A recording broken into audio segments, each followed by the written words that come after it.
फर्क तो पैंदा जी। एक बार फिर तो तुहाडा स्वागत है। हुण खबर गुजरात तो मुद्दा है नशे दा। गुजरात दे विच पाकिस्तानी किश्ती चों 200 करोड़ रुपए की हैरोइन बरामद की गई। इस मामले च कई मुलजमां नूं भी हिरासत दे विच लिया गया।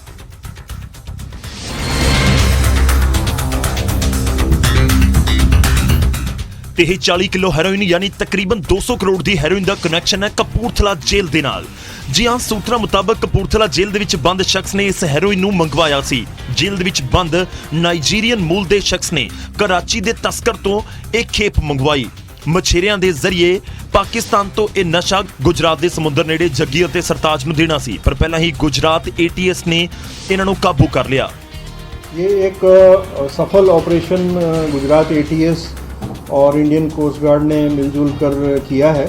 जखाऊ से लगभग 50 नॉटिकल माइल दूर एक सीजर हुआ है, जिसमें ये पाकिस्तानी बोट अल तियासा नाम की बोट है और उसमें 6 पाकिस्तानी नेशनल जो हैं वो सवार थे और उनके पास से 40 किलो हीरोइन रुपया 200 करोड़ की वो बरामद हुई है। ਹੁਣ ਸਵਾਲ ਹੈ ਕਿ ਪੰਜਾਬ ਦੀ ਜੇਲ੍ਹ ਦਾ ਪਾਕਿਸਤਾਨ ਕਨੈਕਸ਼ਨ ਕਿਵੇਂ ਹੋਇਆ, ਕਿਸ ਨੇ ਦੋਵਾਂ ਦੀ ਡੀਲ ਕਰਵਾਈ ਤੇ ਇਹ ਡੀਲ ਜੇਲ੍ਹ ਦੇ ਵਿੱਚ ਹੋਈ ਜਦੋਂ ਜੇਲ੍ਹਾਂ 'ਚ ਬੈਠ ਕੇ 200 ਕਰੋੜ ਦੀ ਹੈਰੋਇਨ ਪਾਕਿਸਤਾਨ ਤੋਂ ਮੰਗਵਾਈ ਜਾਵੇ, ਫਿਰ ਫਰਕ ਤਾਂ ਪੈਂਦਾ ਹੈ।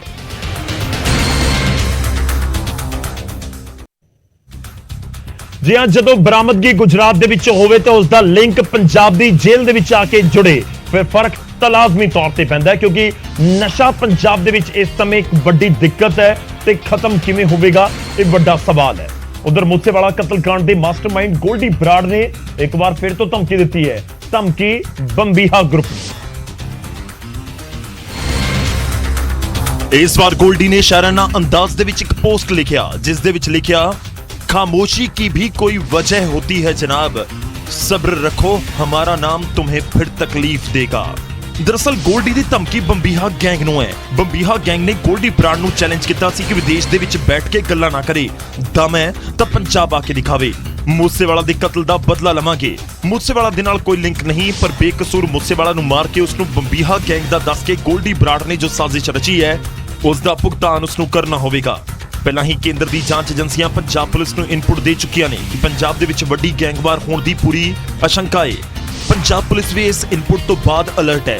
ਹੁਣ ਇਸ ਤਰ੍ਹਾਂ ਦੇ ਦੋਵੇਂ ਗਰੁੱਪ ਦਾ ਇੱਕ ਦੂਜੇ ਨੂੰ ਧਮਕੀਆਂ ਦੇਣਾ ਪੰਜਾਬ ਦਾ ਮਾਹੌਲ ਵਿਗਾੜ ਸਕਦਾ ਹੈ। ਪੰਜਾਬ ਦੇ ਵਿੱਚ ਬੰਬੀਹਾ ਗੈਂਗ ਅਤੇ ਲਾਰੈਂਸ ਗੈਂਗ ਆਪਸ ਦੇ ਵਿੱਚ ਕਦੇ ਵੀ ਭਿੜ ਸਕਦੇ ਨੇ।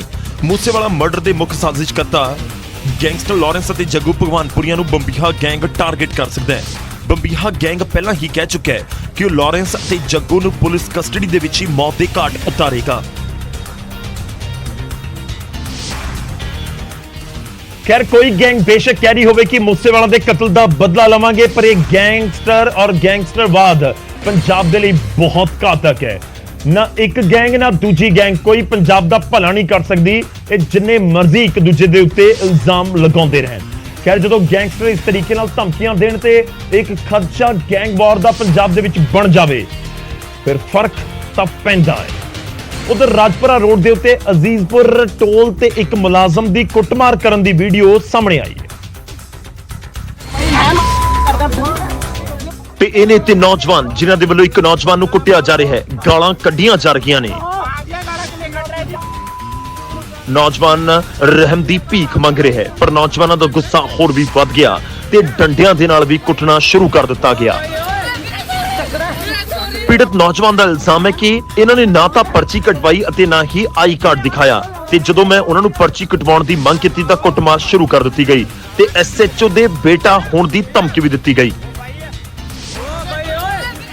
ਪਛਾਤੇ 3 ਬੰਦੇ ਸੀਗੇ ਜੀ ਗੱਡੀ 'ਚ ਜੀ, ਤੇ ਆਏ ਤੇ ਕੁੱਟਮਾਰ ਲੱਗ ਗਈ ਮੇਰੇ ਨਾਲ ਕਰਨ। SHO ਸਾਹਿਬ ਦੇ ਕਹਿੰਦੇ ਸੀਗੇ SHO ਦੇ ਮੁੰਡੇ ਆ ਸੀ, ਜੋ ਕਰਨਾ ਕਰ ਲਿਓ। 4 दिन बीत गए ने, पर पुलिस 4 दिनों बाद बयान दर्ज करना ही ते अजे भी कार्रवाई का भरोसा दिता जा रहा है। ये बयान लिख लिया, बयान लिख के अणपछाते व्यक्तियों खिलाफ मुकदमा दर्ज करके बनदियां धारावां हेठ कार्रवाई अमल च लिया रही हैं ते दोषियों को जल्दी गिरफ्तार किया जाए। खैर जिस तरीके नाल कुटमार की गई है तो दूजे पासे सवाल पुलिस की कार्य प्रणाली के उत्ते भी उठ रहे हैं कि 4 दिन बाद बयान लैन उत्ते पुलिस पहुंचती है। ਹੁਣ ਅੱਗੇ ਵਧਦੇ ਤੇ ਖਬਰ ਲਾਵਾਂਗੇ ਫਤਿਹਾਬਾਦ ਤੋਂ। ਹਰਿਆਣਾ ਦੇ ਫਤਿਹਾਬਾਦ ਤੋਂ। ਫਤਿਹਾਬਾਦ ਦੇ ਵਿੱਚ ਅਸਮਾਨ 'ਚ ਚਮਕਦਾਰ ਟ੍ਰੇਨ ਵਰਗਾ ਇੱਕ ਨਜ਼ਾਰਾ ਨਜ਼ਰ ਆਇਆ, ਜਿਸ ਨੂੰ ਕਿਸੇ ਨੇ ਏਲੀਅਨ ਕਿਹਾ ਤਾਂ ਕੁਝ ਨੇ ਸੈਟੇਲਾਈਟ। ਕੁਝ ਇਸ ਤਰੀਕੇ ਦੀਆਂ ਤਸਵੀਰਾਂ ਨਜ਼ਰ ਆਈਆਂ।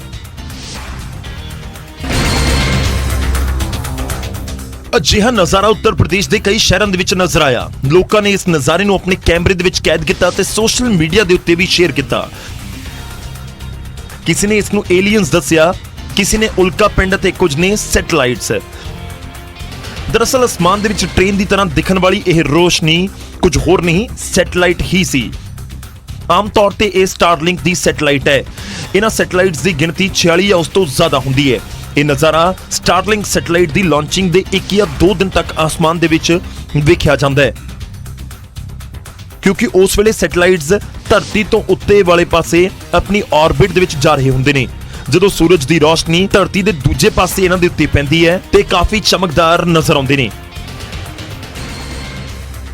ਹਾਲਾਂਕਿ ਜਦੋਂ ਇਹ ਸੈਟੇਲਾਈਟ ਆਪਣੇ ਤੈਅ ਆਰਬਿਟ ਦੇ ਵਿੱਚ ਪਹੁੰਚ ਜਾਂਦੇ ਨੇ ਤਾਂ ਉਹ ਲੋਕਾਂ ਨੂੰ ਬਿਨਾਂ ਆਪਟੀਕਲ ਦੀ ਮਦਦ ਤੋਂ ਨਹੀਂ ਦਿਖਦੇ, ਯਾਨੀ ਇਹ ਉਸ ਦੌਰਾਨ ਕਾਫੀ ਉਚਾਈ ਦੇ ਉੱਤੇ ਹੁੰਦੇ ਨੇ। ਖੈਰ ਅਸਮਾਨ ਦੇ ਵਿੱਚ ਇਸ ਤਰੀਕੇ ਦਾ ਨਜ਼ਾਰਾ ਤਾਂ ਦੇਖਣ ਨੂੰ ਸ਼ਾਨਦਾਰ ਹੈ, ਪਰ ਦੂਜੇ ਪਾਸੇ ਸਵਾਲ ਇਹ ਉੱਠਦੇ ਨੇ ਕਿ ਲੋਕਾਂ ਦੇ ਲਈ ਕਿਤੇ ਨਾ ਕਿਤੇ ਇਹ ਦੁਚਿੱਤੀ ਵਾਲੀ ਸਥਿਤੀ ਵੀ ਬਣ ਗਈ ਕਿ ਆਖਿਰ ਇਹ ਹੈ ਕੀ, ਕਿਸ ਤਰੀਕੇ ਨਾਲ ਇਹ ਟ੍ਰੇਨ ਜਾਂਦੀ ਹੋਈ ਨਜ਼ਰ ਆਉਂਦੀ ਹੈ ਜਾਂ ਲਾਈਟਸ ਨਜ਼ਰ ਆ ਰਹੀਆਂ ਨੇ। ਹੁਣ ਅੱਗੇ ਵਧਦੇ ਹਾਂ ਤੇ ਖਬਰ ਅਨੰਦਪੁਰ ਸਾਹਿਬ ਤੋਂ। ਅਨੰਦਪੁਰ ਸਾਹਿਬ ਦੇ ਵਿੱਚ ਇੱਕ ਵੱਖਰੇ ਤਰੀਕੇ ਦਾ ਲੰਗਰ ਲਗਾਇਆ ਗਿਆ। ਇਹ ਲੰਗਰ ਸੀ ਰੇਤੇ ਦਾ, ਲੰਗਰ ਸੀ ਬਜਰੀ ਦਾ। ਇਹ ਲੰਗਰ ਸਥਾਨਕ ਬੀਐਸਪੀ ਆਗੂ ਨਿਤਿਨ ਨੰਦਾ ਨੇ ਲਗਾਇਆ, ਜਿਸ ਦੇ ਵਿੱਚ ਰੇਤੇ ਨੂੰ ਪ੍ਰਸਾਦ ਦੀ ਤਰ੍ਹਾਂ ਟੋਨੇ ਦੇ ਵਿੱਚ ਪਾ ਕੇ ਵੰਡਿਆ ਗਿਆ ਅਤੇ ਸਰਕਾਰ ਦਾ ਵਿਰੋਧ ਕੀਤਾ ਗਿਆ। ਦਰਅਸਲ ਪੰਜਾਬ ਸਰਕਾਰ ਦੇ ਗੈਰ ਕਾਨੂੰਨੀ ਮਾਈਨਿੰਗ ਦੇ ਉੱਤੇ ਰੋਕ ਦੀ ਵਜ੍ਹਾ ਦੇ ਨਾਲ ਲੋਕਾਂ ਨੂੰ ਮਹਿੰਗੀ ਕੀਮਤ ਦੇ ਉੱਤੇ ਰੇਤਾ ਬਜਰੀ ਖਰੀਦਣਾ ਪੈ ਰਿਹਾ ਹੈ। ਇਹ ਬੀਐਸਪੀ ਆਗੂ ਦੇ ਵੱਲੋਂ ਇਲਜ਼ਾਮ ਲਗਾਏ ਗਏ, ਕਿਉਂਕਿ ਰੇਤਾ ਇੱਕ ਹਰ ਘਰ ਦੀ ਲੋੜ ਹੈ, ਹਰ ਘਰ ਦੀ ਜ਼ਰੂਰਤ ਹੈ, ਹਰ ਘਰ ਦਾ ਰੁਜ਼ਗਾਰ ਜਿਹੜਾ ਰੇਤੇ ਦੇ ਨਾਲ ਜੁੜਿਆ ਹੋਇਆ ਹੈ। ਜੇ ਰੇਤਾ ਹੈ ਤਾਂ ਅਸੀਂ ਰੋਟੀ ਖਾਂਦੇ ਆ, ਜੇ ਰੇਤਾ ਨਹੀਂ ਤਾਂ ਸਾਡੇ ਘਰ ਰੋਟੀ ਵੀ ਨਹੀਂ ਬਣਦੀ, ਕਿਉਂਕਿ ਲੱਖਾਂ ਹੀ ਮਜ਼ਦੂਰ ਪੰਜਾਬ ਦੇ ਵਿੱਚ ਜਿਹੜੇ ਰੇਤੇ ਕਰਕੇ ਬੇਰੁਜ਼ਗਾਰ ਹੋ ਕੇ ਅੱਜ ਆਪਣੇ ਘਰਾਂ ਦੇ ਵਿੱਚ ਬੈਠੇ ਆ। ਸਰਕਾਰ ਨੇ 276 ਖੱਡਾਂ ਦੇ ਲਈ ਟੈਂਡਰ ਖੋਲ੍ਹੇ ਸਨ, ਜਿਸ ਦੇ ਉੱਤੇ ਪੰਜਾਬ ਹਰਿਆਣਾ ਹਾਈ ਕੋਰਟ ਨੇ ਫਿਲਹਾਲ ਰੋਕ ਲਗਾ ਰੱਖੀ ਹੈ। ਇਸ ਨੂੰ ਲੈ ਕੇ ਹਾਈ ਕੋਰਟ ਨੇ ਸਰਕਾਰ ਨੂੰ ਨੋਟਿਸ ਜਾਰੀ ਕਰਕੇ ਜਵਾਬ ਵੀ ਮੰਗਿਆ ਸੀ। ਖੈਰ ਜਦੋਂ ਵਿਰੋਧੀਆਂ ਦੇ ਵੱਲੋਂ ਮੋਰਚਾ ਖੋਲਿਆ ਜਾਵੇ ਤੇ ਲੰਗਰ ਲਗਾਏ ਜਾਣ ਰੇਤੇ ਬਜਰੀ ਦੇ, ਕਿਉਂਕਿ ਰੇਤਾ ਬਜਰੀ ਮਹਿੰਗਾ ਇਲਜ਼ਾਮ ਲਗਾਏ ਜਾ ਰਹੇ ਨੇ। ਖੈਰ ਜਦੋਂ ਲੰਗਰ ਰੇਤੇ ਬਜਰੀ ਦਾ ਲਗਾ ਦਿੱਤਾ ਜਾਵੇ ਫਿਰ ਫਰਕ ਤਾਂ ਪੈਂਦਾ ਹੈ। ਉਧਰ ਪੰਜਾਬ ਦੇ ਇੱਟ ਭੱਠਾ ਮਾਲਕ 17 ਸਤੰਬਰ ਤੱਕ ਹੜਤਾਲ ਦੇ ਉੱਤੇ ਨੇ, ਯਾਨੀ ਇਸ ਦੌਰਾਨ ਤੁਹਾਨੂੰ ਉਹ ਇੱਟਾਂ ਨਹੀਂ ਵੇਚਣਗੇ।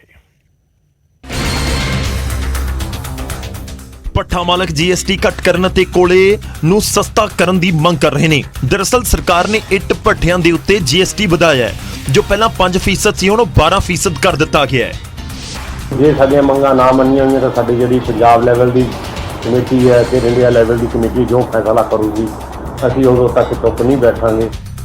ਉਧਰ ਇੱਟਾਂ ਦੇ ਭੱਠੇ ਬੰਦ ਹੋਣ ਦੀ ਵਜ੍ਹਾ ਦੇ ਨਾਲ ਇਸ ਕਾਰੋਬਾਰ ਨਾਲ ਜੁੜੇ ਮਜ਼ਦੂਰਾਂ ਦੇ ਉੱਤੇ ਵੀ ਰੋਜ਼ੀ ਰੋਟੀ ਦਾ ਸੰਕਟ ਮੰਡਰਾਉਣ ਲੱਗਿਆ ਹੈ। ਸਾਡੇ ਨਾਲ ਲੇਬਰ ਘੱਟੋ ਘੱਟ 10 ਬੰਦੇ ਇੱਕ ਥਾਂ ਤੇ ਹੁੰਦੇ ਆ, ਸਾਰੇ ਹੀ ਬੇਰੁਜ਼ਗਾਰ ਹੋ ਜਾਣਗੇ। ਜਿਸ ਬੰਦੇ ਨੇ ਸਵੇਰ ਕਮਾ ਕੇ ਸ਼ਾਮ ਨੂੰ ਖਾਣਾ, ਉਸ ਤੇ ਬਹੁਤ ਵੱਡਾ ਫਰਕ ਹੈ। ਭੱਠਾ ਮਾਲਕਾਂ ਦੀ ਸਟ੍ਰਾਈਕ ਦਾ ਅਸਰ ਆਮ ਲੋਕਾਂ ਦੇ ਉੱਤੇ ਵੀ ਪੈ ਰਿਹਾ ਹੈ, ਜਦੋਂ ਕਿ ਭੱਠਾ ਮਾਲਕਾਂ ਨੇ ਚੇਤਾਵਨੀ ਦਿੱਤੀ ਹੈ ਕਿ ਦੋਵੇਂ ਮੰਗਾਂ ਪੂਰੀਆਂ ਹੋਣ ਦੇ ਉੱਤੇ ਹੀ ਚਿਮਨੀਆਂ ਤੋਂ ਧੂਆਂ ਨਿਕਲੇਗਾ।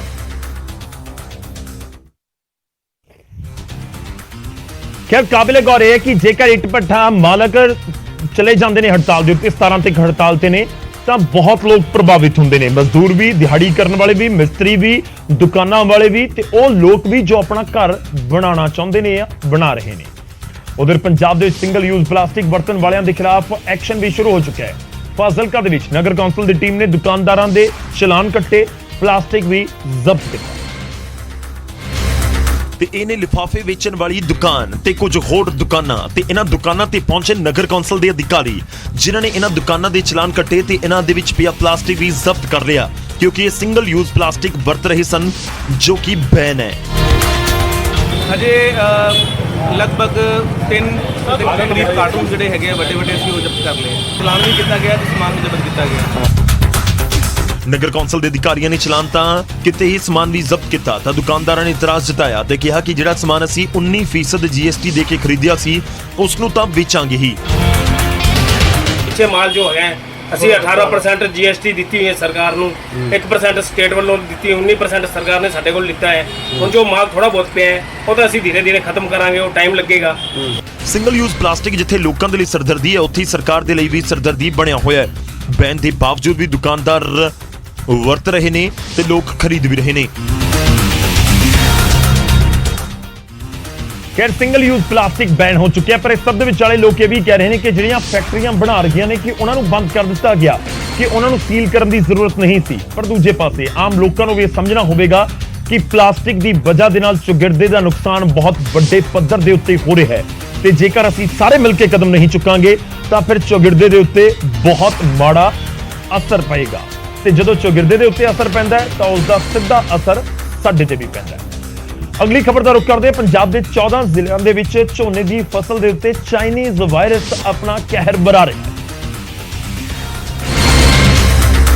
ਖੇਤੀਬਾੜੀ ਵਿਭਾਗ ਦੇ ਮੁਤਾਬਿਕ ਹੁਣ ਤੱਕ 34,347 ਹੈਕਟੇਅਰ ਦੇ ਵਿੱਚ ਲੱਗਿਆ ਝੋਨਾ ਲਪੇਟ ਦੇ ਵਿੱਚ ਆ ਚੁੱਕਿਆ ਹੈ। ਫਸਲ ਬਰਬਾਦ ਹੋਣ ਦੀ ਵਜ੍ਹਾ ਨਾਲ ਤਕਰੀਬਨ 5% ਉਤਪਾਦਨ ਘੱਟ ਹੋਣ ਦਾ ਖਦਸ਼ਾ ਹੈ। ਪਹਿਲਾਂ ਤੇਜ਼ ਗਰਮੀ ਦੀ ਵਜ੍ਹਾ ਦੇ ਨਾਲ ਕਣਕ ਦਾ ਝਾੜ 13% ਤੱਕ ਘੱਟ ਹੋਇਆ ਸੀ ਤੇ ਸਭ ਤੋਂ ਬੁਰੀ ਖਬਰ ਇਹ ਹੈ ਕਿ ਹੁਣ ਤੱਕ ਇਸ ਵਾਇਰਸ ਦੀ ਕੋਈ ਦਵਾਈ ਵੀ ਨਹੀਂ ਬਣੀ। ਇਹ ਕੱਲਾ ਬੂਟਾ ਹੈਗਾ ਜਿਹੜਾ ਡਵਾਰਫ ਰਹਿ ਗਿਆ ਚਾਈਨੀਜ਼ ਵਾਇਰਸ ਕਰਕੇ। ਇਹ ਮਤਲਬ ਯੂਨੀਵਰਸਿਟੀ ਨੇ ਜੋ ਰਿਸਰਚ ਦੇ ਹਿਸਾਬ ਨਾਲ ਦੱਸਿਆ ਵੀ ਚਾਈਨਾ ਤੋਂ ਕੋਈ ਵਾਇਰਸ ਟਰਾਂਸਮਿਟ ਹੋਇਆ, ਉਹਦੇ ਤੇ ਰਿਸਰਚ ਚੱਲ ਰਹੀ ਹੈ ਫਰਦਰ ਵੀ ਇਹ ਜਿਹੜਾ ਟਰਾਂਸਮਿਟ ਹੁੰਦਾ ਹੈਗਾ, ਜਿਹੜਾ ਚਿੱਟੀ ਪਿੱਠ ਵਾਲਾ ਟਿੱਡਾ ਹੈਗਾ ਵਾਈਟ ਵੈਕਟਰ ਪਲਾਂਟ ਹੋਪਰ, ਉਹਦੇ ਨਾਲ ਇਹ ਗਾਹਾਂ ਵੱਧਦਾ ਹੈਗਾ। ਇਸ ਚਾਈਨੀਜ਼ ਵਾਇਰਸ ਦੇ ਹਮਲੇ ਦੇ ਨਾਲ ਝੋਨੇ ਦੇ ਬੂਟੇ ਵੱਡੇ ਹੀ ਨਹੀਂ ਹੋ ਪਾ ਰਹੇ, ਜੋ ਕਿਸਾਨਾਂ ਦੇ ਮੱਥੇ ਦੇ ਉੱਤੇ ਚਿੰਤਾ ਦੀਆਂ ਲਕੀਰਾਂ ਨੂੰ ਵਧਾ ਰਹੇ ਨੇ। ਇਹ ਛੋਟਾ ਬੂਟਾ ਰਹਿ ਜਾਂਦਾ ਜੀ, ਮਾਦਰਾ ਦੂਜੇ ਬੂਟੇ ਤੋਂ ਕਾਫੀ ਨੀਵਾਂ ਰਹਿ ਜਾਂਦਾ। ਇਹਨੂੰ ਰੋਗ ਜੇ ਵੀ ਵੱਧਦਾ, ਬਿਮਾਰੀ ਜੀ ਤੇਲਾ ਵੀ ਇਹਨੂੰ ਵੱਧਦਾ ਰਿਹਾ ਚਿੱਟਾ। ਜਾਣਕਾਰ ਦੱਸਦੇ ਨੇ ਕਿ ਵਾਇਰਸ ਚਾਈਨਾ ਦੇ ਵਿੱਚ 2001 ਦੇ ਵਿੱਚ ਪਾਇਆ ਗਿਆ ਸੀ, ਪਰ ਭਾਰਤ ਦੇ ਵਿੱਚ ਇਸ ਵਾਇਰਸ ਨੇ ਪਹਿਲੀ ਵਾਰ ਅਟੈਕ ਕੀਤਾ ਹੈ। ਖੈਰ ਇਸ ਵਾਇਰਸ ਦੀ ਵਜ੍ਹਾ ਨਾਲ ਦਿੱਕਤਾਂ ਤਾਂ ਬਹੁਤ ਆ ਰਹੀਆਂ ਨੇ ਤੇ ਚਾਈਨੀਜ਼ ਵਾਇਰਸ ਦਾ ਕੋਈ ਹੱਲ ਨਹੀਂ ਹੈ। ਇਹ ਵੀ ਇੱਕ ਵੱਡਾ ਸਵਾਲ ਹੈ ਔਰ ਚੁਣੌਤੀ ਜ਼ਰੂਰ ਹੈ। ਪਰ ਕਿਸਾਨਾਂ ਦੀਆਂ ਫਸਲਾਂ ਦੇ ਉੱਤੇ ਜਦੋਂ ਇਸ ਤਰੀਕੇ ਦੇ ਵਾਇਰਸ ਨੇ ਹਮਲਾ ਕੀਤਾ ਹੋਵੇ, ਫਸਲਾਂ ਦਾ ਨੁਕਸਾਨ ਹੋ ਰਿਹਾ ਹੋਵੇ, ਉਹ ਵੀ ਬਿਲਕੁਲ ਫਸਲਾਂ ਜਦੋਂ ਵੱਢਣ ਦੇ ਕੰਢੇ ਹੋਣ, ਫਿਰ ਫਰਕ ਤਾਂ ਪੈਂਦਾ ਹੈ। ਹੁਣ ਰੁਕ ਕਰਦੇ ਹਾਂ ਜਲਾਲਾਬਾਦ ਦਾ। ਜਲਾਲਾਬਾਦ ਦੇ ਵਿੱਚ ਇੱਕ ਪਟਵਾਰੀ ਨੂੰ ਰਿਸ਼ਵਤ ਲੈਂਦਿਆਂ ਲੋਕ ਇਨਸਾਫ ਪਾਰਟੀ ਦੇ ਕਾਰਕੁਨਾਂ ਨੇ ਰੰਗੇ ਹੱਥੀਂ ਕਾਬੂ ਕਰ ਲਿਆ ਤੇ ਇਹਨੇ ਪਟਵਾਰੀ ਸਾਹਿਬ ਜੋ ਰਿਟਾਇਰਡ ਹੋ ਕੇ ਮੁੜ ਪਟਵਾਰੀ ਦੇ ਅਹੁਦੇ ਦੇ ਉੱਤੇ ਤੈਨਾਤ ਹੋਏ ਸਨ, ਪਰ ਇਹ ਪਟਵਾਰੀ ਗੁਰਦੀਪ ਸਿੰਘ ਨੇ 3000 ਰੁਪਏ ਦੀ ਰਿਸ਼ਵਤ ਲਈ ਜੋ ਇਲਜ਼ਾਮ ਨੇ ਤੇ ਇਹ ਭੁੱਲ ਗਏ ਕਿ ਹੁਣ ਜ਼ਮਾਨਾ ਡਿਜੀਟਲ ਹੈ ਤੇ ਕੈਮਰੇ 'ਚ ਕੈਦ ਹੋ ਗਏ। ਰਿਸ਼ਵਤ ਦੇਣ ਵਾਲੇ ਵੀ ਨੋਟਾਂ ਦੀ ਫੋਟੋ ਸਟੇਟ ਕਰਵਾ ਕੇ ਆਏ ਸੀ ਤੇ ਪਟਵਾਰੀ ਸਾਹਿਬ ਵੀਡੀਓ 'ਚ ਰਿਸ਼ਵਤ ਲੈਣ ਦਾ ਗੁਨਾਹ ਵੀ ਕਬੂਲ ਕਰ ਰਹੇ ਨੇ ਤੇ ਪੈਸੇ ਵਾਪਸ ਵੀ ਕਰ ਰਹੇ ਨੇ। ਰਿਟਾਇਰਡ ਹੋ ਕੇ ਪਟਵਾਰੀ ਗੁਰਦੀਪ ਸਿੰਘ ਨੇ ਦੁਬਾਰਾ ਨੌਕਰੀ ਜੁਆਇਨ ਕੀਤੀ, ਪਰ ਦੁਬਾਰਾ ਜੁਆਇਨ ਕਰਨ ਤੋਂ ਬਾਅਦ ਪਟਵਾਰੀ ਸਾਹਿਬ ਦੇ ਮਨ 'ਚ ਕਿਤੇ ਨਾ ਕਿਤੇ ਲਾਲਚ ਆ ਗਿਆ ਤੇ ਰਿਸ਼ਵਤ ਲਈ ਤੇ ਹੁਣ ਫੜੇ ਵੀ ਗਏ। ਯਾਰ ਵੀਡੀਓ ਵੀ ਬਣ ਗਈ ਔਰ ਉਸ ਤੋਂ ਬਾਅਦ ਹੁਣ ਜ਼ਰੂਰ ਮੰਨ ਵੀ ਰਹੇ ਨੇ ਕਿ ਇਹ ਸਭ ਕੁਝ ਹੋ ਗਿਆ। ਖੈਰ ਜਦੋਂ ਸਰਕਾਰੀ ਮੁਲਾਜ਼ਮ ਲੋਕਾਂ ਤੋਂ ਪੈਸੇ ਲੈਣ ਕੰਮ ਕਰਵਾਉਣ ਦੇ ਬਦਲੇ ਤਾਂ ਫਿਰ ਫਰਕ ਤਾਂ ਪੈਂਦਾ ਹੈ। ਉਧਰ ਪਾਣੀਪਤ ਕੋਰਟ ਨੇ ਨਾਬਾਲਗ ਨੂੰ ਵਰਗਲਾ ਕੇ ਵਿਆਹ ਕਰਨ ਦੇ ਦੋਸ਼ੀ ਨੂੰ 10 ਸਾਲ ਦੀ ਸਜ਼ਾ ਸੁਣਾਈ ਹੈ। ਕੋਰਟ ਨੇ ਦੋਸ਼ੀ ਰਵੀ ਨੂੰ 1,03,000 ਰੁਪਏ ਦਾ ਜੁਰਮਾਨਾ ਵੀ ਲਗਾਇਆ। ਨਾਬਾਲਗ ਦੀ ਮਾਂ ਨੇ ਪਾਣੀਪਤ ਦੇ ਸਦਰ ਥਾਣੇ ਦੇ ਵਿੱਚ 4 ਨਵੰਬਰ 2018 ਨੂੰ ਰਵੀ ਦੇ ਖਿਲਾਫ ਸ਼ਿਕਾਇਤ ਦਿੱਤੀ ਸੀ, ਜਿਸ ਦੇ ਵਿੱਚ ਉਸਨੇ ਉਸ ਦੀ ਨਾਬਾਲਗ ਬੇਟੀ ਨੂੰ ਵਰਗਲਾ ਕੇ ਵਿਆਹ ਕਰਵਾਉਣ ਅਤੇ ਉਸ ਦੇ ਨਾਲ ਬਲਾਤਕਾਰ ਕਰਨ ਅਤੇ ਕਤਲ ਦੀ ਧਮਕੀ ਦੇਣ ਦੇ ਇਲਜ਼ਾਮ ਲਗਾਏ ਸਨ, जो कि फास्ट ट्रैक कोर्ट ਦੇ ਵਿੱਚ सही साबित हुए। उनको 11 सेक्शंस में सजा सुनाई है। Prohibition of child marriage act में भी सुनाई है कि उसमें 2 साल की सजा उसको अलग से इसमें सुनाई गई है। 1,03,000 रुपए उस पर भी भिन्न धाराओं में जुर्माना किया है और सजा मैक्सिमम है 10 साल की है। मुलजम रवि ने नाबालग ਦੇ ਨਾਲ ਵਿਆਹ ਕਰਨ ਦੇ ਲਈ ਫਰਜ਼ੀ ਉਮਰ ਦਾ ਸਰਟੀਫਿਕੇਟ ਤਿਆਰ ਕਰਵਾਇਆ ਸੀ। ਦੋਵਾਂ ਨੇ 10 ਅਕਤੂਬਰ 2018 ਨੂੰ ਪੰਚਕੂਲਾ 'ਚ ਮਾਤਾ ਮਨਸਾ ਦੇਵੀ ਮੰਦਿਰ ਦੇ ਵਿੱਚ ਹਿੰਦੂ ਰਿਵਾਜ ਦੇ ਮੁਤਾਬਕ ਵਿਆਹ ਕੀਤਾ ਸੀ, ਜਿਸ ਤੋਂ ਬਾਅਦ ਤੋਂ ਉਹ ਪਾਣੀਪਤ ਪੁਲਿਸ ਲਾਈਨ ਦੇ ਵਿੱਚ ਪ੍ਰੋਟੈਕਸ਼ਨ ਹਾਊਸ ਦੇ ਵਿੱਚ ਰਹਿਣ ਲੱਗੇ ਸਨ। ਉਧਰ ਬਠਿੰਡਾ ਦੇ ਸਰਕਾਰੀ ਸੀਨੀਅਰ ਸੈਕੰਡਰੀ ਸਕੂਲ ਦੇ ਵਿੱਚ ਪਾਣੀ ਦੀ ਟੈਂਕੀ 'ਚ ਚੂਹੇ ਮਿਲੇ ਨੇ। ਪੰਜਾਬ ਦੇ ਸਾਬਕਾ ਕੈਬਨਿਟ ਮੰਤਰੀ ਮਨਪ੍ਰੀਤ ਬਾਦਲ ਨੇ ਕਰੋੜਾਂ ਰੁਪਏ ਦੀ ਲਾਗਤ ਦੇ ਨਾਲ ਧੋਬੀਆਣਾ ਪਿੰਡ ਦੇ ਸਮਾਰਟ ਸਕੂਲ ਨੂੰ ਬਣਵਾਇਆ ਸੀ। ਇਸ ਸਕੂਲ ਦੇ ਵਿੱਚ ਸਵਿਮਿੰਗ ਪੂਲ, ਪੀਣ ਦੇ ਪਾਣੀ ਦੇ ਲਈ ਆਰਓ ਲਗਾਇਆ ਗਿਆ ਸੀ, ਪਰ ਆਰਓ ਦੀ ਜਿਸ ਪਾਣੀ ਦੀ ਟੈਂਕੀ ਨਾਲ ਵਾਟਰ ਸਪਲਾਈ ਹੁੰਦਾ ਹੈ ਉਸ ਦੇ ਵਿੱਚ ਮਰੇ ਹੋਏ ਚੂਹੇ ਮਿਲੇ ਨੇ। इसमें देखो जो कीड़े मरे आएंगे, ये बच्चे मरेंगे कि जिंदे रहेंगे। कोई साफ सफाई नहीं है, कोई पानी का अच्छा इंतजाम नहीं हैगा। ਜਦੋਂ ਪਾਣੀ ਦੀ ਟੈਂਕੀ ਦੇ ਵਿੱਚ ਚੂਹੇ ਮਿਲਣ ਦਾ ਮਾਮਲਾ ਸਿੱਖਿਆ ਵਿਭਾਗ ਦੇ ਅਧਿਕਾਰੀਆਂ ਤੱਕ ਪਹੁੰਚਿਆ ਤਾਂ ਫੌਰਨ ਸਫਾਈ ਵੀ ਕਰਵਾ ਦਿੱਤੀ ਗਈ। ਪ੍ਰਿੰਸੀਪਲ ਸਾਹਿਬ ਨੂੰ ਅਸੀਂ ਹੁਣੇ ਹੀ ਹਦਾਇਤ ਕਰ ਦਿੱਤੀ ਹੈ, ਅੱਜ ਹੀ ਉਹ ਆਪਦਾ ਜਿਹੜਾ ਪਾਣੀ ਵਾਲਾ ਸਿਸਟਮ ਹੈ ਉਹ ਵਿਕਸਿਤ ਕਰ ਲੈਣਗੇ। ਪੰਜਾਬ ਸਰਕਾਰ ਸਕੂਲਾਂ ਨੂੰ ਵਧੀਆ ਬਣਾਉਣ ਦੀ ਗੱਲ ਤਾਂ ਕਰਦੀ ਹੈ, ਪਰ ਅਜਿਹੇ ਸਕੂਲਾਂ ਦਾ ਕੀ ਜੋ ਪਹਿਲਾਂ ਤੋਂ ਵਧੀਆ ਨੇ ਤੇ ਉਹਨਾਂ ਦੇ ਸਾਂਭ ਸੰਭਾਲ ਦਾ ਤਰੀਕਾ ਠੀਕ ਨਜ਼ਰ ਨਹੀਂ ਆਉਂਦਾ। ਖੈਰ ਹੁਣ ਟੈਂਕੀ ਦੇ ਵਿੱਚ ਚੂਹੇ ਮਰੇ ਹੋਏ ਨੇ ਤੇ ਕੋਈ ਧਿਆਨ ਨਹੀਂ ਦੇ ਰਿਹਾ ਤੇ ਉਹੀ ਲੋਕ ਪਾਣੀ ਪੀ ਰਹੇ ਸੀ ਕਿਉਂਕਿ ਉਹੀ ਪਾਣੀ ਆਰਓ ਦੇ ਵਿੱਚ ਆ ਰਿਹਾ ਸੀ। ਖੈਰ ਜਦੋਂ ਇਸ ਤਰੀਕੇ ਨਾਲ ਸਾਂਭ ਸੰਭਾਲ ਰੱਖੀ ਜਾਵੇ ਜਾਂ ਕਹੀਏ ਕਿ ਸਾਂਭ ਸੰਭਾਲ ਨੂੰ ਬਿਲਕੁਲ ਨਜ਼ਰਅੰਦਾਜ਼ ਕਰ ਦਿੱਤਾ ਜਾਵੇ ਫਿਰ ਫਰਕ ਤਾਂ ਪੈਂਦਾ ਹੈ ਕਿਉਂਕਿ ਮੁੱਦਾ ਲੋਕਾਂ ਦੀ ਸਿਹਤ ਦੇ ਨਾਲ ਜੁੜਿਆ ਹੁੰਦਾ ਹੈ। ਉਧਰ ਫਾਜ਼ਿਲਕਾ ਦੇ ਪਿੰਡ ਚੱਕ ਲਖੋਕੇ ਦੇ ਵਿੱਚ ਇੱਕ ਸ਼ਖਸ ਦਾ ਕੁੱਟ-ਕੁੱਟ ਕੇ ਕਤਲ ਕਰ ਦਿੱਤਾ ਗਿਆ। ਮਜ਼ਦੂਰ ਚਮਕੌਰ ਸਿੰਘ ਨੂੰ ਕੁੱਟਿਆ ਗਿਆ। ਮਜ਼ਦੂਰ ਚਮਕੌਰ ਸਿੰਘ ਨੂੰ ਇੰਨੀ ਬੁਰੀ ਤਰ੍ਹਾਂ ਕੁੱਟਿਆ ਗਿਆ ਕਿ ਉਸ ਦੀ ਮੌਤ ਹੋ ਗਈ। ਚਮਕੌਰ ਸਿੰਘ ਤੇ ਚੋਰੀ ਕਰਨ ਦਾ ਇਲਜ਼ਾਮ ਲੱਗਿਆ ਸੀ। ਪੀੜਤ ਪਰਿਵਾਰ ਮੁਤਾਬਕ ਚਮਕੌਰ ਸਿੰਘ ਨੂੰ ਮੁਲਜ਼ਮਾਂ ਨੇ ਪਹਿਲਾਂ ਆਪਣੇ ਘਰ ਸੱਦਿਆ ਤੇ ਫਿਰ ਉਸ ਨੂੰ ਇੰਨੀ ਬੁਰੀ ਤਰ੍ਹਾਂ ਕੁੱਟਿਆ ਕਿ ਉਸ ਦੀ ਜਾਨ ਹੀ ਚਲੀ ਗਈ। ਮ੍ਰਿਤਕ ਦੇ ਭਰਾ ਦੇ ਮੁਤਾਬਕ ਉਸਨੇ ਆਪਣੇ ਭਰਾ ਨੂੰ ਛੁਡਵਾਉਣ ਦੀ ਕੋਸ਼ਿਸ਼ ਵੀ ਕੀਤੀ ਤਾਂ ਉਸ ਦੇ ਨਾਲ ਵੀ ਕੁੱਟਮਾਰ ਕੀਤੀ ਗਈ। ਪੁਲਿਸ ਨੇ 6 ਮੁਲਜ਼ਮਾਂ ਦੇ ਖਿਲਾਫ ਕਤਲ ਅਤੇ ਐਸਸੀ ਐਕਟ ਦੇ ਤਹਿਤ ਕੇਸ ਦਰਜ ਕਰ ਲਿਆ। ਮ੍ਰਿਤਕ ਚਮਕੌਰ ਸਿੰਘ ਦੇ ਖਿਲਾਫ ਪਹਿਲਾਂ ਵੀ ਚੋਰੀ ਦੇ ਮਾਮਲੇ ਦਰਜ ਨੇ। ਚਾਬੀਆਂ ਚੁੱਬੀਆਂ ਦਾ ਰੌਲਾ ਸੀ ਜੀ, ਕਹਿੰਦੇ ਮੇਰੀਆਂ ਚਾਬੀਆਂ ਤੂੰ ਚੱਕ ਲਿਆ, ਉਹ ਕਹਿੰਦਾ ਮੈਂ ਚੱਕੀਆਂ ਨਹੀਂ। ਇੱਥੇ ਇਹਨਾਂ ਦੀ ਗੱਲ ਕਰੀ, ਚੋਰੀ ਦਾ ਇਲਜ਼ਾਮ ਲਾਉਂਦੇ ਸੀ। ਇਹ ਕਰਦਾ ਸੀਗਾ ਚੋਰੀ ਜੀ? ਪਹਿਲਾਂ ਕਿਤੇ ਕਰਦਾ ਹੋਣਾ ਜੀ, ਸਮਾਨ ਤਾਂ ਨਹੀਂ ਵੈਸੇ ਫੜਿਆ ਗਿਆ, ਵੈਸੇ ਇਲਜ਼ਾਮ ਹੀ ਲਾਉਂਦੇ। ਬੇਰਹਿਮੀ ਨੇ ਮਾਰਿਆ ਜੀ, ਮੈਂ ਮਾਰੀ ਗੱਡੀ ਇੱਥੇ ਹੋ ਗਈ ਜੀ। ਮੈਂ ਗਿਆ ਸੀ ਖੇਤ ਗਾਵਾਂ ਕੱਢਣਾ ਜੀ, ਅੱਗੋਂ ਬੁੜੀਆਂ ਰੌਲਾ ਪਾਈ ਜਾਂਦੀਆਂ ਸੀ, ਆਂਦੀਆਂ ਉੱਤੇ ਟਰੈਕਟਰ ਚੜਾਉਂਦੇ ਆ, ਟਰੈਕਟਰ ਚੜਾਉਂਦੇ ਪਏ ਉੱਤੇ ਮਾਰ ਦੇਣਗੇ। ਮੈਂ ਭੱਜ ਕੇ ਗਿਆ, ਮੈਂ ਅੱਗੋਂ ਟਰੈਕਟਰ ਵਾਲੇ ਨੂੰ ਡਾਂਗ ਲੈ ਕੇ ਪੈ ਗਿਆ। ਮੈਂ ਕਿਹਾ ਕੰਮ ਨਾ ਕਰ, ਜਿਹੜੀਆਂ ਤੁਸੀਂ ਮਾਰ ਲੈ ਕੁੱਟ ਲਿਆ ਬਸ ਤੁਹਾਨੂੰ ਇੰਨਾ ਹੀ ਬੜਾ। ਆਂਦੇ ਨਹੀਂ ਜੀ ਅਸੀਂ ਇਹਦੀਆਂ ਲੱਤਾਂ ਹੀ ਤੋੜਨੀਆਂ ਐ ਕਰਨੀਆਂ। ਫਿਰ ਲੈ ਕੇ ਨਾ ਬਾਲਾ ਵਿੱਚ ਪਾ ਕੇ ਜੀ ਤਿੰਨਾਂ ਜਣਿਆਂ ਨੇ ਉੱਤੋਂ ਨੱਪਤਾ ਤੇ ਕੋਈ ਡਾਂਗ ਠੋਕੀ ਆ। 6 ਜਣੇ ਸੀ ਡਾਂਗਾ, ਉਹਨਾਂ ਦੇ ਹੱਥ 'ਚ ਦੂਜੇ ਦਸਤੇ ਸੀ ਕਈਆਂ ਦੇ, ਇੱਕ ਬਾਲਾ ਸੀਗਾ। ਠੋਕੀ ਤੋਂ ਮੈਂ ਅੱਗੋਂ ਪੈਂਦਾ ਸੀ ਤੇ ਮੈਂ ਇਕੱਲਾ ਸੀ, ਉਹ ਸਾਰੇ ਬੰਦੇ ਹੋਰ ਬਹੁਤ ਜ਼ਿਆਦਾ। ਚਮਕੌਰ ਸਿੰਘ ਸਨ ਕੇਰ ਸਿੰਘ, ਉਮਰ ਕਰੀਬ 28-30 ਸਾਲ ਦੀ ਸੀ ਔਰ ਪਿੰਡ ਦੇ ਹੀ ਕੁਝ ਨੌਜਵਾਨਾਂ ਨੇ ਕੱਲ੍ਹ ਇਹਨੂੰ ਸ਼ਾਮ ਨੂੰ ਕੁੱਟਿਆ, ਜਿਸ ਦੀ ਹਸਪੀਟਲ ਜਾ ਕੇ ਮੌਤ ਹੋ ਗਈ ਸੀ। ਸੋ ਅੱਜ ਇਹਦੇ ਪਰਿਵਾਰ ਦੇ ਮੈਂਬਰ ਥਾਣੇ ਆਏ ਨੇ, ਉਹਦੇ ਬ੍ਰਦਰ ਵੱਲੋਂ ਇੱਕ ਬਿਆਨ ਲਿਖਿਆ ਗਿਆ ਔਰ FIR ਦਰਜ ਕੀਤੀ ਗਈ। FIR ਨੰਬਰ ਹੈ 164 302 148 49 3 SC ਐਕਟ 2 ਦਾ 5 ਸੈਕਸ਼ਨ ਜਿਹੜਾ ਹੈਗਾ ਉਹ FIR ਦਰਜ ਕੀਤੀ ਗਈ ਹੈ। ਸੋ ਦੋਸ਼ੀ ਜਿਹੜੇ ਹੈਗੇ ਆ ਉਹ 6 ਜਣੇ ਨੇ ਔਰ 6 ਦੇ ਖਿਲਾਫ ਖੈਰ ਕਾਨੂੰਨ ਕਿਸੇ ਨੂੰ ਹੱਥ ਦੇ ਵਿੱਚ ਲੈਣ ਦੀ ਇਜਾਜ਼ਤ ਨਹੀਂ ਹੁੰਦੀ। ਜੇਕਰ ਚੋਰੀ ਕੀਤੀ ਹੈ, ਚੋਰੀ ਦੇ ਇਲਜ਼ਾਮ ਨਹੀਂ ਸੀ ਤਾਂ ਫਿਰ ਉਹ ਪੁਲਿਸ ਦਾ ਕੰਮ ਹੈ, ਕਾਨੂੰਨ ਦਾ ਕੰਮ ਹੈ ਸਜ਼ਾ ਦੇਣਾ। ਅੱਗੇ ਵਧਦੇ ਹਾਂ ਤੇ ਖਬਰ ਬਿਜਲੀ ਦੇ ਨਾਲ ਜੁੜੀ ਹੋਈ ਹੈ। ਖਬਰ ਹੈ ਹਰਿਆਣਾ ਦੇ ਗੋਹਾਣਾ ਤੋਂ। ਗੋਹਾਣਾ ਦੇ ਪਿੰਡ ਆਹੂ ਲਾਣਾ ਦੇ ਵਿੱਚ ਲੋਕਾਂ ਨੇ ਪ੍ਰਸ਼ਾਸਨ ਦੇ ਖਿਲਾਫ ਪ੍ਰਦਰਸ਼ਨ ਕੀਤਾ ਤੇ ਰੋਡ ਬਲੌਕ ਕਰ ਦਿੱਤਾ। बिजली का बिल, सिलेंडर, सारी महंगाई कर दी बेटा। पक्का लंदा नहीं, 1.5 साल की नौकरी कर दी। ਤੇ ਸੜਕ ਤੇ ਟੁੱਟਿਆ ਹੋਇਆ ਦਰਖਤ ਰੱਖਿਆ ਤੇ ਲੋਕ ਸੜਕ ਦੇ ਉੱਤੇ ਹੀ ਬੈਠ ਗਏ ਤੇ ਬਿਜਲੀ ਵਿਭਾਗ ਦੇ ਖਿਲਾਫ ਨਾਅਰੇਬਾਜ਼ੀ ਸ਼ੁਰੂ ਕਰ ਦਿੱਤੀ। ਪ੍ਰਦਰਸ਼ਨਕਾਰੀਆਂ ਦਾ ਇਲਜ਼ਾਮ ਹੈ ਕਿ ਘਰ ਦੇ ਵਿੱਚ ਸਿਰਫ 2 ਜਣੇ ਆ ਪਰ ਬਿੱਲ 10-10 ਹਜ਼ਾਰ ਰੁਪਏ ਆ ਰਿਹਾ ਹੈ। पहला जो ये आए थे ना, जब तक 4 से चूसा करता, फिर 11 साल लग गया, जो करीब 12 मीटर लग गए। ये 5-7 10 हजार कितना बड़ा बेटा। 200-250 रुपये मेरा पहला बिल आकर तारी मेरा 12,000 आ रहा है और 2 महीने जिसमें घर भी डटे आई। उधर मौके ते SDO भी पहुंचे ते प्रदर्शनकारियों को समझाने की कोशिश की गई। जो किसी का गलत बिल है उसको ठीक कर दिया जाएगा और जो नुको ज्यादा 4 महीने में है तो महीने की जो एवरेज है ना वह सेम है। जो मीटर लग रहा है उसके हिसाब से बिल आ रहा है, उससे के हिसाब से किसी का गलत आ रहा है उसको ठीक करने के जिम्मेवार हम हैं। ਜਦੋਂ ਖਪਤ ਘੱਟ ਹੋਵੇ ਬਿੱਲ ਜ਼ਿਆਦਾ ਆਵੇ ਫਿਰ ਫਰਕ ਤਾਂ ਪੈਂਦਾ ਹੈ। ਇਲਜ਼ਾਮ ਨੇ, ਹੁਣ ਇਲਜ਼ਾਮਾਂ 'ਚ ਦਮ ਕਿੰਨਾ ਉਹ ਵੀ ਇੱਕ ਵੱਡਾ ਸਵਾਲ ਹੈ। ਹੁਣ ਅੱਗੇ ਵਧਦੇ ਤੇ ਗੱਲ ਬਠਿੰਡਾ ਦੀ ਇੱਕ ਮਹਿਲਾ ਆਟੋ ਚਾਲਕ ਦੀ, ਜੋ ਪੁਰਸ਼ਾਂ ਦੇ ਕੱਪੜੇ ਪਾ ਕੇ ਅਤੇ ਪੱਗ ਬੰਨ ਕੇ ਆਟੋ ਰਿਕਸ਼ਾ ਚਲਾ ਰਹੀ ਹੈ।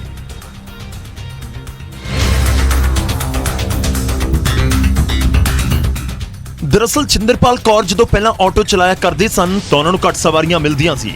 ਉਸ ਦੇ ਵਿੱਚੋਂ ਵੀ ਜ਼ਿਆਦਾਤਰ ਸ਼ਰਾਬੀ ਜਾਂ ਨਸ਼ੇੜੀ ਹੀ ਹੁੰਦੇ ਸਨ। ਇਸ ਲਈ ਚਿੰਦਰਪਾਲ ਕੌਰ ਨੇ ਇਹ ਫੈਸਲਾ ਲਿਆ ਕਿ ਉਹ ਪੁਰਸ਼ਾਂ ਦੇ ਕੱਪੜੇ ਪਾ ਕੇ ਅਤੇ ਪੱਗ ਬੰਨ ਕੇ ਆਟੋ ਚਲਾਣਗੇ। ਬਹੁਤ ਬੰਦੇ ਦਾਰੂ ਪੀ ਕੇ ਵੀ ਚੜ ਜਾਂਦੇ ਆਟੋ ਤੇ, ਗਲਤ ਬੰਦੇ ਵੀ ਚੜਦੇ ਆ। ਹਾਂ, ਇਸ ਕਰਕੇ ਮੈਂ ਇਹ ਰੂਪ ਬਣਾਇਆ ਕਿ ਮੈਨੂੰ ਕੋਈ ਪਛਾਣੇ ਨਾ ਛੇਤੀ। ਚਿੰਦਰਪਾਲ ਕੌਰ ਪਿਛਲੇ ਕਰੀਬ 5 ਸਾਲ ਤੋਂ ਆਟੋ ਚਲਾ ਰਹੀ ਹੈ ਕਿਉਂਕਿ ਉਸ ਦੇ ਲਈ ਘਰ ਦਾ ਖਰਚਾ ਕੱਢਣਾ ਮੁਸ਼ਕਿਲ ਹੋ ਰਿਹਾ ਸੀ। ਚਿੰਦਰਪਾਲ ਆਪਣੇ ਪਤੀ ਤੋਂ ਤਲਾਕ ਲੈ ਚੁੱਕੀ ਹੈ ਅਤੇ ਆਪਣੀ ਵਿਧਵਾ ਮਾਂ ਦੇ ਨਾਲ ਰਹਿੰਦੀ ਹੈ। ਵਿਦੇਸ਼ ਦੇ ਵਿੱਚ ਰਹਿਣ ਵਾਲੀ ਇੱਕ ਮਹਿਲਾ ਨੇ ਉਹਨਾਂ ਨੂੰ ਆਟੋ ਖਰੀਦ ਕੇ ਦਿੱਤਾ ਸੀ, ਜਿਸ ਨਾਲ ਉਹ ਪਰਿਵਾਰ ਦਾ ਗੁਜ਼ਾਰਾ ਚਲਾ ਰਹੇ ਨੇ। ਖੈਰ ਚਿੰਦਰਪਾਲ ਕੌਰ ਪ੍ਰੇਰਨਾਦਾਇਕ ਹੈ, ਇਨਸਪਾਇਰਿੰਗ ਸਟੋਰੀ ਇਹ ਪੂਰੇ ਦਿਨ ਦੀ ਕਿ ਜਦੋਂ ਮੁਸ਼ਕਲਾਂ ਹੋਣ ਪਰ ਦੂਜੇ ਪਾਸੇ ਤੁਹਾਡਾ ਹੌਸਲਾ ਉਹਨਾਂ ਮੁਸ਼ਕਲਾਂ ਤੋਂ ਕਈ ਗੁਣਾ ਵੱਡਾ ਹੋਵੇ, ਫਿਰ ਫਰਕ ਤਾਂ ਪੈਂਦਾ ਹੈ। ਹੁਣ ਅੱਗੇ ਵਧਦੇ ਹਾਂ ਤੇ ਵਾਰੀ ਅੱਜ ਦੇ ਸਵਾਲ ਦੀ ਤੇ ਅੱਜ ਦੇ ਸਵਾਲ ਦਾ ਜਵਾਬ ਦੱਸਣ ਦੀ। ਸਵਾਲ ਅੱਜ ਦਾ ਪਹਿਲਾ ਜੋ ਅਸੀਂ ਅੱਜ ਆਪਣੇ ਦਰਸ਼ਕਾਂ ਨੂੰ ਪੁੱਛਿਆ ਕਿ BMW ਕੰਪਨੀ ਦੀ ਸਥਾਪਨਾ ਕਦੋਂ ਹੋਈ ਸੀ। ਇਹ ਸਵਾਲ ਇਸ ਕਰਕੇ ਸੀ ਕਿਉਂਕਿ BMW ਦੇ ਪਲਾਂਟ ਨੂੰ ਲੈ ਕੇ ਜਿਸ ਦਾ ਦਾਅਵਾ ਸੀ ਕਿ ਪੰਜਾਬ ਦੇ ਵਿੱਚ ਲੱਗਣਾ ਹੈ, ਉਸ ਨੂੰ ਲੈ ਕੇ ਸਿਆਸਤ ਬਹੁਤ ਹੋ ਰਹੀ ਹੈ। 4 ਆਪਸ਼ਨ ਅਸੀਂ ਤੁਹਾਨੂੰ ਦਿੱਤੀਆਂ ਕਿ BMW 1911 ਚ ਸਥਾਪਨਾ ਹੋਈ, 1916 ਚ ਹੋਈ, 1935 ਚ ਹੋਈ ਜਾਂ 1941 ਦੇ ਵਿੱਚ ਹੋਈ। ਸਹੀ ਜਵਾਬ ਕੀ ਹੈ ਉਹ ਵੀ ਤੁਹਾਨੂੰ ਦੱਸਦੇ ਹਾਂ ਤੇ ਸਹੀ ਜਵਾਬ ਕੁਝ ਹੀ ਪਲਾਂ 'ਚ ਤੁਹਾਡੀ ਟੀਵੀ ਸਕਰੀਨ ਦੇ ਉੱਤੇ। ਸਹੀ ਜਵਾਬ ਹੈ ਆਪਸ਼ਨ B 1916 ਦੇ ਵਿੱਚ। ਜੀ ਹਾਂ, ਜਰਮਨ ਮੋਟਰ ਵਾਹਨ ਨਿਰਮਾਤਾ BMW ਦੀ ਸਥਾਪਨਾ ਮਾਰਚ 1916 ਦੇ ਵਿੱਚ ਹੋਈ ਸੀ। ਇਸ ਦਾ ਦਫ਼ਤਰ ਜਰਮਨੀ ਦੇ ਮਿਊਨਿਕ ਦੇ ਵਿੱਚ ਹੈ। BMW ਦਾ ਪੂਰਾ ਨਾਮ ਹੈ ਬਾਵਰੀਨੀਅਨ ਮੋਟਰ ਵਰਕਸ ਔਰ ਕੰਪਨੀ ਨੇ 1917 ਤੋਂ 1918 ਤੱਕ ਅਤੇ ਫਿਰ 1933 ਤੋਂ 1945 ਤੱਕ 에ਅਰਕ੍ਰਾਫਟ ਇੰਜਨਸ ਦਾ ਨਿਰਮਾਣ ਕੀਤਾ ਸੀ। ਅਸਲ ਦੇ ਵਿੱਚ BMW ਦਾ ਪਹਿਲਾ ਉਤਪਾਦ ਇੱਕ ਸਟੇਟ 6 에ਅਰਕ੍ਰਾਫਟ ਇੰਜਨ ਸੀ। ਦੂਜੇ ਵਿਸ਼ਵ ਯੁੱਧ ਤੱਕ 에ਅਰਕ੍ਰਾਫਟ ਇੰਜਨ, ਮੋਟਰਸਾਈਕਲ ਅਤੇ ਆਟੋਮੋਬਾਈਲ BMW ਦੇ ਮੁੱਖ ਉਤਪਾਦ ਹੁੰਦੇ ਸਨ। 1923 ਦੇ ਵਿੱਚ ਕੰਪਨੀ ਨੇ ਪਹਿਲਾ ਮੋਟਰਸਾਈਕਲ ਬਣਾਇਆ ਅਤੇ 1928 ਦੇ ਵਿੱਚ ਪਹਿਲੀ ਕਾਰ ਬਣਾਈ।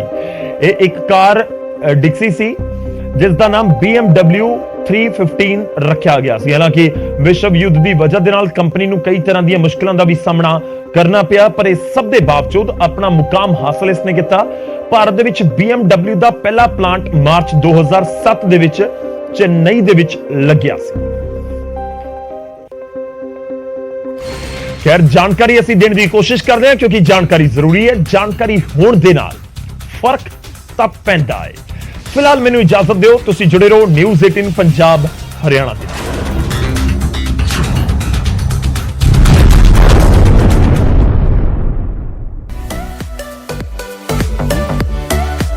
ਇਹ ਸੰਭਵ ਹੈ। ਹੁਣ ਤੱਕ ਬੇਸ਼ੱਕ ਇਲੈਕਟ੍ਰੀਕਲ ਵਾਹਨਾਂ ਨੂੰ ਜ਼ਿਆਦਾ ਕਾਮਯਾਬ ਨਹੀਂ ਮੰਨਿਆ ਜਾ ਰਿਹਾ ਸੀ, ਪਰ ਹੁਣ ਦੇਸ਼ ਦੇ ਵਿੱਚ ਅਜਿਹੇ ਹਾਈਵੇ ਬਣਨ ਜਾ ਰਹੇ ਨੇ ਜੋ ਪੂਰੀ ਤਰ੍ਹਾਂ ਇਲੈਕਟ੍ਰੀਕਲ ਹੋਣਗੇ, ਜਿਸ ਦਾ ਐਲਾਨ ਕੇਂਦਰੀ ਟਰਾਂਸਪੋਰਟ ਮੰਤਰੀ ਨਿਤਿਨ ਗਡਕਰੀ ਨੇ ਕੀਤਾ ਤੇ ਇਹ ਹਾਈਵੇ ਦਾ ਪਲਾਨ ਦੱਸਿਆ ਕਿ 1300 ਕਿਲੋਮੀਟਰ ਲੰਬਾ ਇਹ ਇਲੈਕਟ੍ਰੀਕਲ ਹਾਈਵੇ ਹੋਏਗਾ। ਦਿੱਲੀ ਮੁੰਬਈ ਐਕਸਪ੍ਰੈਸਵੇ ਦੇ ਉੱਤੇ ਇਹ ਹਾਈਵੇ ਬਣਾਇਆ ਜਾ ਰਿਹਾ ਹੈ। ਐਕਸਪ੍ਰੈਸਵੇ ਦੀ ਇੱਕ ਲਾਈਨ ਦੇ ਉੱਤੇ ਇਹ ਹਾਈਵੇ ਹੋਏਗਾ। ਜਰਮਨ ਤਕਨੀਕ ਦੀ ਮਦਦ ਨਾਲ ਇਸ ਨੂੰ ਤਿਆਰ ਕੀਤਾ ਜਾ ਰਿਹਾ ਹੈ। ਇਹ ਹਾਈਵੇ ਬਣਾਉਣ ਦੇ ਲਈ ਭਾਰਤ ਦਾ ਸੀਮੈਂਸ ਕੰਪਨੀ ਦੇ ਨਾਲ ਕਰਾਰ ਵੀ ਹੋਇਆ ਹੈ। ਸੀਮੈਂਸ ਕੰਪਨੀ ਜਰਮਨੀ ਦੇ ਫ੍ਰੈਂਕਫਰਟ ਦੇ ਵਿੱਚ ਇਹ ਹਾਈਵੇ ਬਣਾ ਚੁੱਕੀ ਹੈ। ਪੈਟਰੋਲ ਡੀਜ਼ਲ ਦੀ ਅਸਮਾਨੀ ਚੜ੍ਹਦੀਆਂ ਕੀਮਤਾਂ, ਲਗਾਤਾਰ ਵੱਧ ਰਿਹਾ ਸੜਕੀ ਪ੍ਰਦੂਸ਼ਣ, ਅਜਿਹੇ 'ਚ ਇਲੈਕਟ੍ਰੀਕਲ ਵਾਹਨ ਸਮੇਂ ਦੀ ਜ਼ਰੂਰਤ ਵੀ ਨੇ ਤੇ ਮਜਬੂਰੀ ਵੀ। ਇਸ ਲਈ तमाम ਦੇਸ਼ ਲਗਾਤਾਰ ਕੋਸ਼ਿਸ਼ਾਂ ਵੀ ਕਰ ਰਹੇ ਨੇ ਤੇ ਹੁਣ ਭਾਰਤ ਵੀ ਇਸ ਵਾਲੇ ਪਾਸੇ ਕਦਮ ਵਧਾ ਰਿਹਾ ਹੈ।